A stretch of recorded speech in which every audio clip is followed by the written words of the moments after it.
Let's go.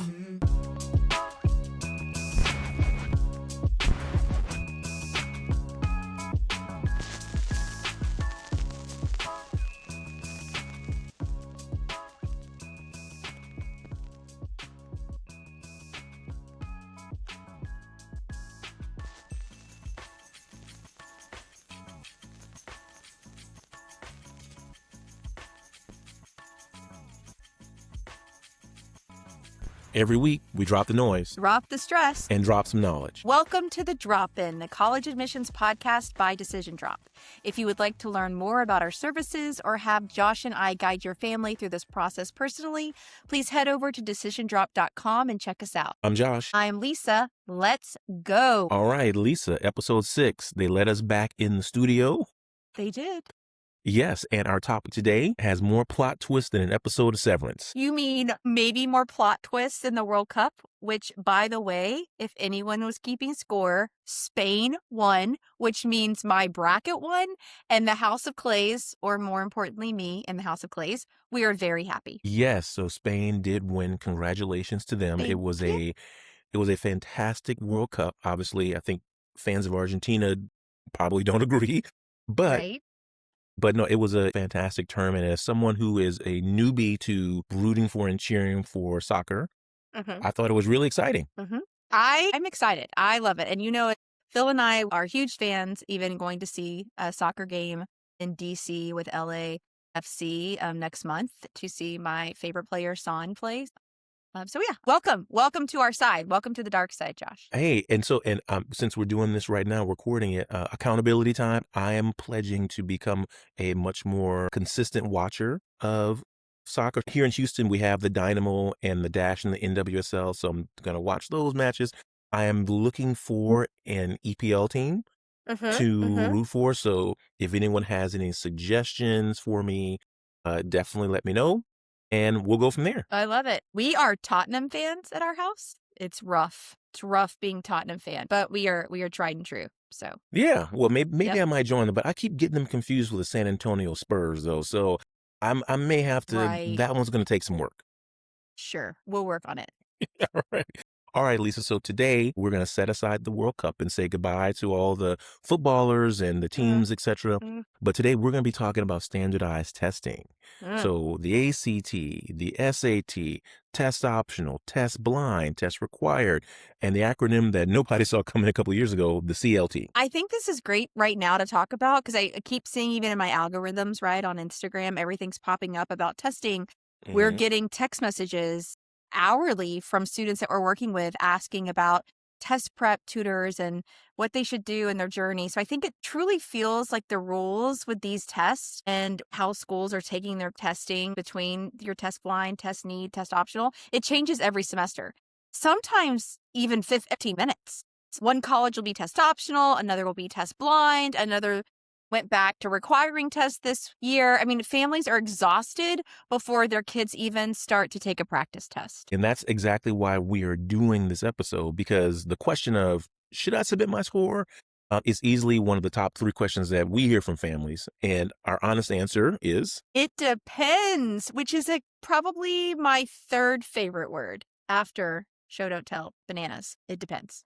yeah. And while it's your favorite set of words, it's also the most annoying answer that we can give a student and their family as part of this process. You know, it really is. And listen, y'all, we know it is, and we really hate it. Yep. And today we're going to sort of get to the heart of that question of should I submit my test score and what that actually depends on, and to give you guys a real framework for deciding whether or not your score helps your application. Right. So there's going to be no guessing, no relying on what worked for your neighbor's kid 3 years ago. So let's do it. Let's get into it. All righty. So let's first start with the vocabulary, because I think a lot of the confusion, at least half of it, in my opinion, out there for families is that they don't really know what these words actually mean. True. All right. So let's start with this. So how about test required? That's a simple one. The school wants the score, you send it, period. No score, no complete application. Yeah. And test blind is the opposite extreme. So the school won't look at your score even if you send it. It's not going to be in your file. It literally doesn't exist to them. So the University of California system has actually been test blind since about 2021. So they don't currently consider SAT or ACT scores in admissions decisions at all. Right. And then in the middle, you have test optional, which sounds simple, like send it if you want, don't send it if you don't want. But then that's where it actually gets really complicated and where it depends, there's that word, again, really starts to earn its annoying reputation. Right, because test optional doesn't mean test blind. And so that's a distinction that families can sometimes miss. So a test optional school is still allowed to look at your score if you send it to them. It's optional to submit. It's not optional for them to consider it once it's in front of them. Right. So that actually means that the decision to send or not send, this is where it truly matters. Yeah. And here's a nice little plot twist for our Florida families specifically. Mm. So since 2023, every single public university in Florida accepts the Classic Learning Test, or the CLT, as a valid alternative to the SAT or the ACT. I know, like, as a side note, that still throws parents off when we're having family conversations. Because I think when parents hear CLT for the first time, they probably think that we're inventing an acronym on the spot. Like, it doesn't sound like a real test. Yeah, I thought it was isn't that the acronym for the Charlotte Airport? Yeah, no. But And my husband says it all the time. He's like, the Charlotte airport. I'm like, no. And that, come on, dad joke. But yeah, it is. hmm, I wonder if there's some copyright infringement. You know what? Never mind. So we didn't make that up. It is, the CLT is real, and it has been gaining traction nationally.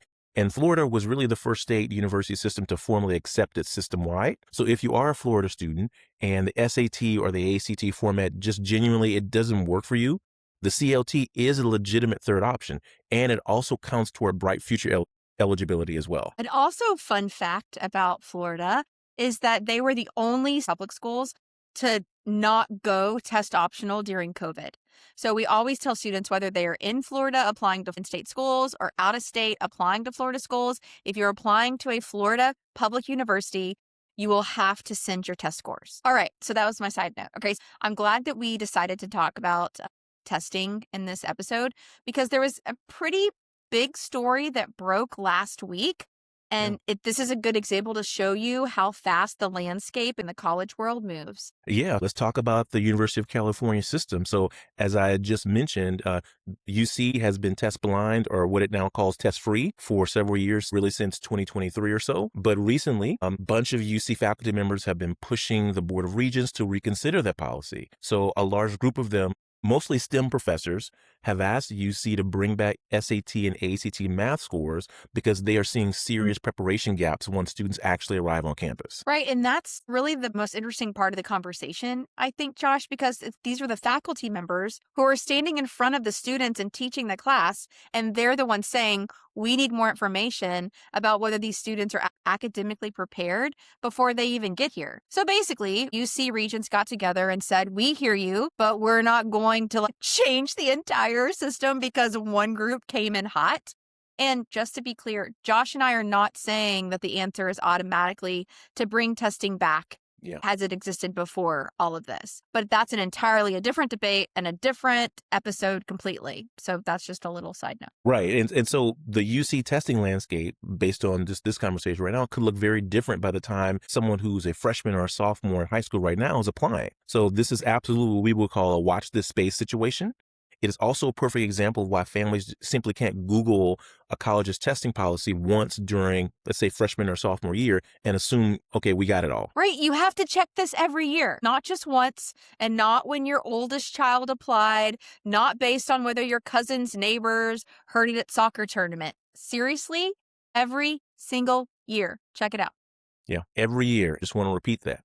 All right, Lisa, so let's get down to what everyone really wants to know, the numbers, because deciding whether to submit a score begins with understanding what a competitive score actually looks like at each college. And just to clarify something before we begin, these numbers that we are sharing are the median SAT scores for admitted students. They are not the maximum score. If you score it, it's not guaranteed for admissions. They are simply the midpoint, right? So again, it depends, is circling back. Just think of it like a useful context. It is not a magic admissions line, just a number. Bingo. That's good. Thank you for highlighting that. So let's run through a few. So I'll start. Rice University, which is right here in my backyard. The median SAT for admitted students is a 1550 on the SAT. Okay. So then, let's say for SAT Northwestern, 1540. Yeah. Notre Dame, 1520. Ooh, this is a fun game. NYU, also a 1520. Yeah. And we can round it out with UVA, which is a 1480 right now. Right.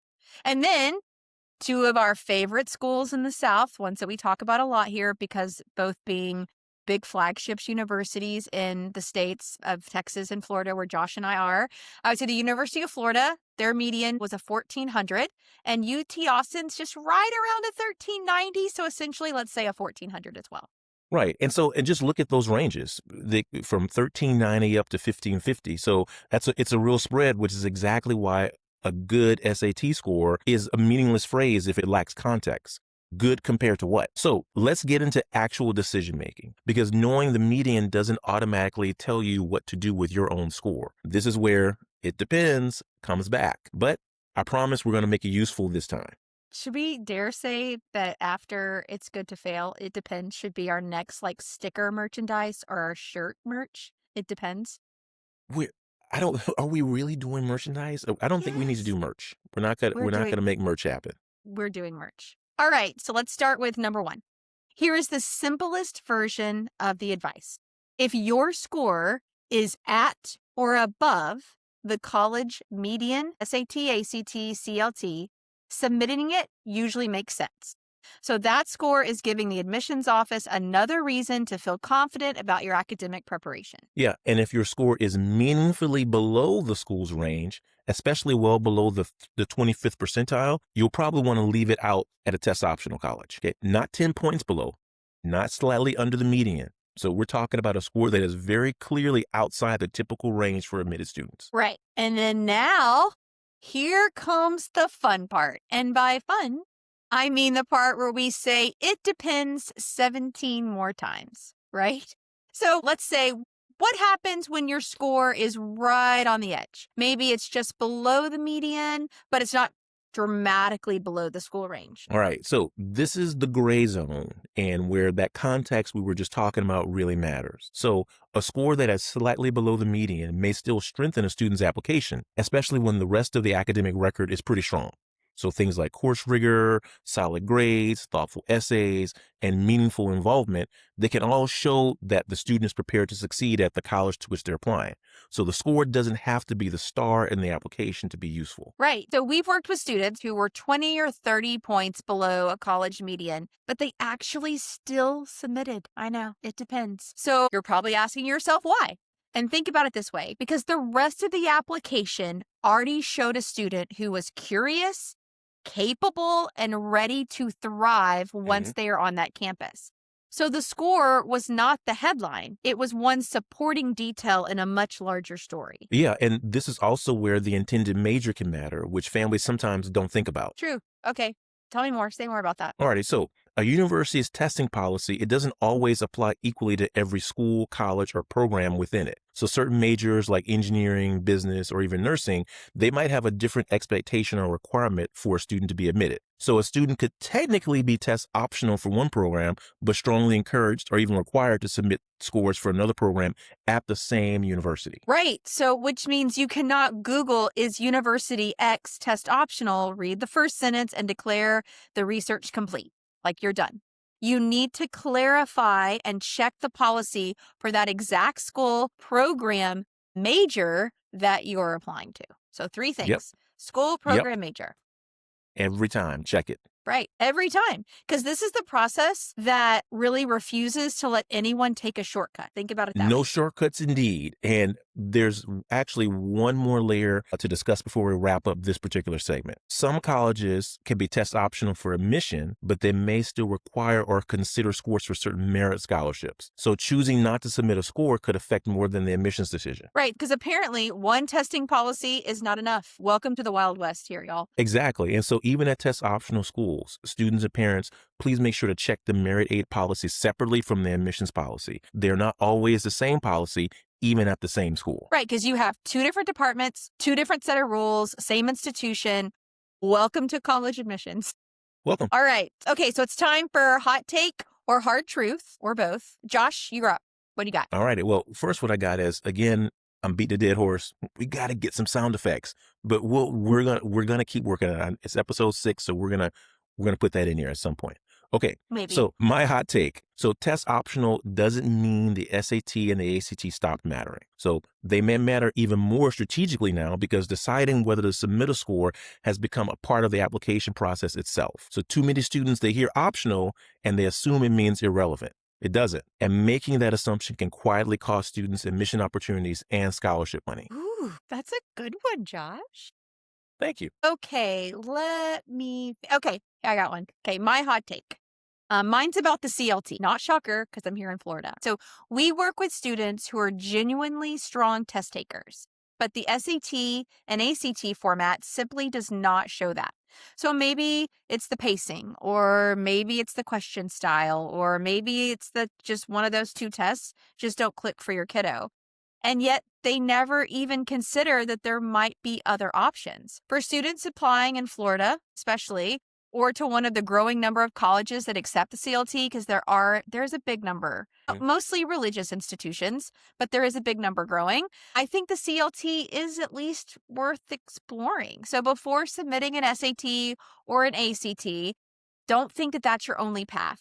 Find out whether the CLT maybe would better reflect the way you think. Yeah, Lisa, that's actually a great point because a lot of times families, they just default to the test that everyone in their area is taking without ever actually questioning whether or not that test is right for their particular student. True. It happens all the time where a student will come to us and like, well, I'm only going to take the SAT. And I'm like, well, why? Well, that's just what we talk about in school. And it's true, right? I think even when we were back in high school, it really depended on your state.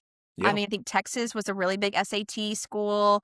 I think in the north, like New York area, it was big SAT, but like in the Midwest, it was really big ACT.